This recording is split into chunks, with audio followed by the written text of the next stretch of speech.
میرے آقا کریم علیہ السلام ایک مرتبہ گھر میں تشریف لائے تو دیکھا روٹی کا ایک ٹکڑا پڑا ہوا ہے. میرے حضور نے وہ ٹکڑا اٹھایا, صاف کیا اور فرمایا عائشہ عزت والی چیز کا احترام کیا کرو, یہ جب کسی قوم سے روٹھ جاتی ہے نا تو واپس نہیں آتی.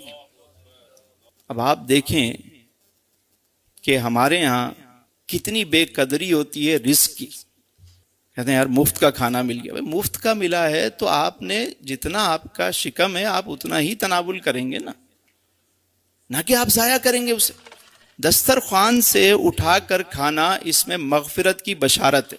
اور فرمایا کہ جو برتن کو صاف کرتا ہے, پلیٹ کو صاف کرتا ہے, وہ برتن اس کے لیے دعائے مغفرت کرتا ہے. یہ اناج جو یہاں تک پہنچا ہے آپ کے دسترخوان تک, کبھی آپ نے غور کیا کہ یہ چلا کہاں سے؟ 6 مہینے میں فصل تیار ہوتی ہے. کبھی آپ جائیں دیہاتوں میں, جو فصل ہے وہ 6 مہینے میں تیار ہوتی ہے, چاہے چاول ہو چاہے گندم ہو.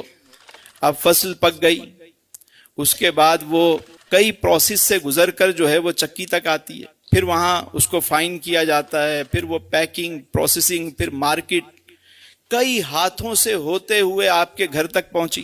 والدہ نے بنایا, بہن نے بنایا, بیوی نے بنایا, یا ہوٹل سے آپ نے خریدا, وہ پک کے اس میں گیس استعمال ہوئی, پانی استعمال ہوا, نمک استعمال ہوا, اتنی چیزیں اس میں شامل ہوئیں.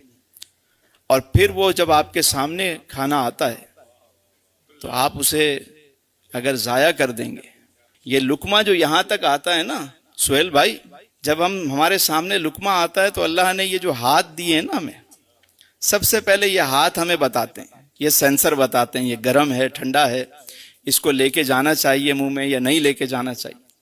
پتہ چلا بھائی نارمل ہے, آپ نے اٹھایا یہاں پہ لے کر آئے. اب یہاں اللہ نے یہ دوسرا سینسر لگایا ہوا ہے, آپ کو فوراً خوشبو آ جائے گی کہ یہ باسی ہے یا تازہ ہے, یہ اندر جانا چاہیے یا نہیں. اب دوسری ناک نے بتایا کہ بھائی ہاں صحیح ہے, اس کو منہ میں رکھا. تو اب تیسرا جو سینسر ہے وہ کام کر رہا ہے, دانت ہیں, وہ بتاتے ہیں اس میں کوئی کنکر تو نہیں, پتھر تو نہیں, لوہا تو نہیں. اب وہ بتا رہے ہیں. اس پروسیس سے گزر کے جب لقمہ اندر جاتا ہے تو اندر الگ نظام ہے, کہاں کتنا خون بننا ہے, ایک لقمے کے لیے کتنا بڑا نظام ہے.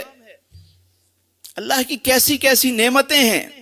یعنی مثال اتنی سمپل سی ہے کہ اگر میں کسی کو ایک روٹی دوں اور وہ اسے اٹھا کے پھینک دے میرے سامنے, تو میں اسے دوبارہ دوں گا؟